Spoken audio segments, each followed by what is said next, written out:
I know it sounds crazy, but hear me out, alright? Let's get right into it!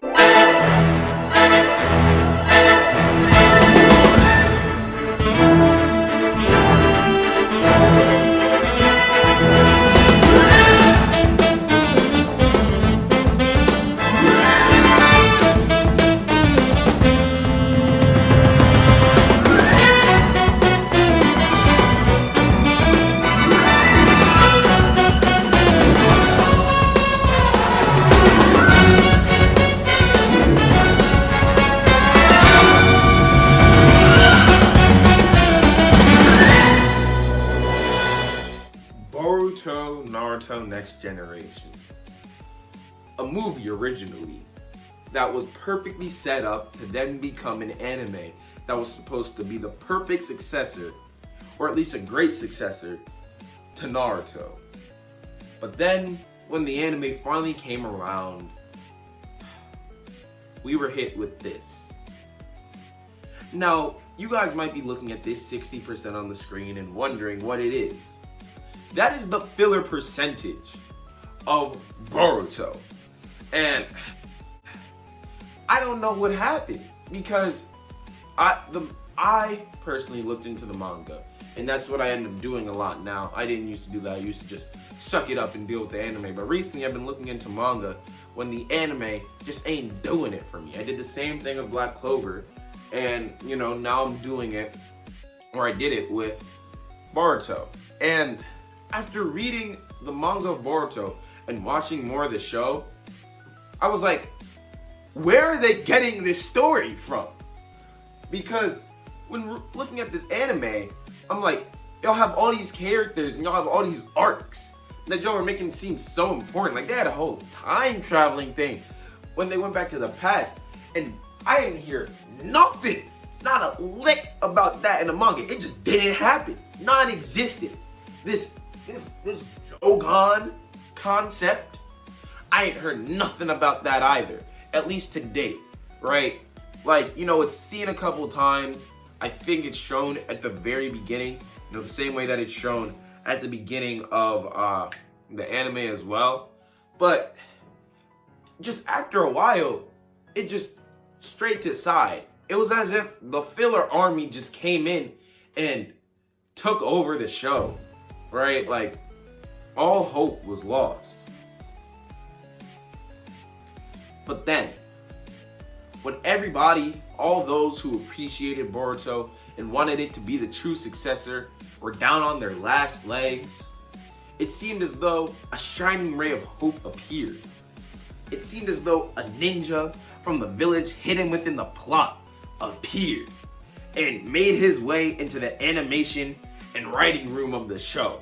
And from what I've heard and some of the things I've seen, like this right here, it seems as though they might be on track to finally starting to adapt the manga. And let me tell you, if they adapt this manga, people's opinions on Boruto are going to change so much, because people already have a somewhat respect for the show because of things like this. I know. You guys are looking at these fights, these movements, the choreography that went into this, and y'all are so happy that you get to witness these fights. But then you feel in your heart that none of it actually happened in like the storyline that's supposed to be. But the storyline that appears in the manga, the characters, in my opinion, are so much cooler. Boruto is such a better MC. And it's not even like he's that much different than he is in the anime, but it's the fact that they put him in different situations and you get to kind of like see him interact differently that makes you appreciate him as a character more, right? Don't get me wrong, he still has a lot of those characteristics of Naruto, and that's good to have in like a sequel anime, so that those who have like moved on from the show can still watch this and remember the good times. But when they gave us this 60%, it hurt. It hurt everybody so deeply that the show instantly became terrible. And then, you know, recently they've come up with a new intro for the show, which, you know, has gotten people's hopes up. And that is because of our guy on the inside who's finally getting the plot out there. And once you see some of these most recent episodes, you realize that there's a chance that maybe this whole manga might happen. And right now, especially with what's going on, this manga needs to get adapted, bro. Like, I've seen a couple things in my day, right? I've read a good couple manga. Solo Leveling needs an anime as soon as possible, especially if it's done by a good studio. That could be some of people's favorites, right? Dr. Stone got its anime. Anime low-key folded on some stuff, but y'all should go watch my other video on that, right? But if Boruto got its right adaptation and you actually were able to see these fights and whatnot that are in the manga animated properly, and you got to meet some of these characters and really learn what they're about, and then they make these callbacks to the OG Naruto and problems that started then that they're still dealing with now that they thought they were done with.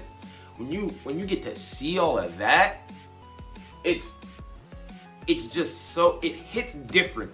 It's like you get that feeling that you had when you watched that original Naruto. Not even Shippuden, right? Because Shippuden got backhanded with some filler. But when you were watching that OG Naruto and you were getting that feeling from the characters, like you're seeing them grow. It's true in the manga and even in the anime, all of the new gens are, you know, they're all prodigies and whatnot, but, and they weren't in Naruto. When you see them, you know, growing even as prodigies, realizing that even if we're good right now, there's more for us out there, and then, you know, discovering who they want to be as ninjas and not just following in the footsteps of their parents, it changes the show, bro, right? And like, all I'm gonna say is, if Boruto finally gets a good adaptation, like, of the actual manga, people might be praying for the next episode.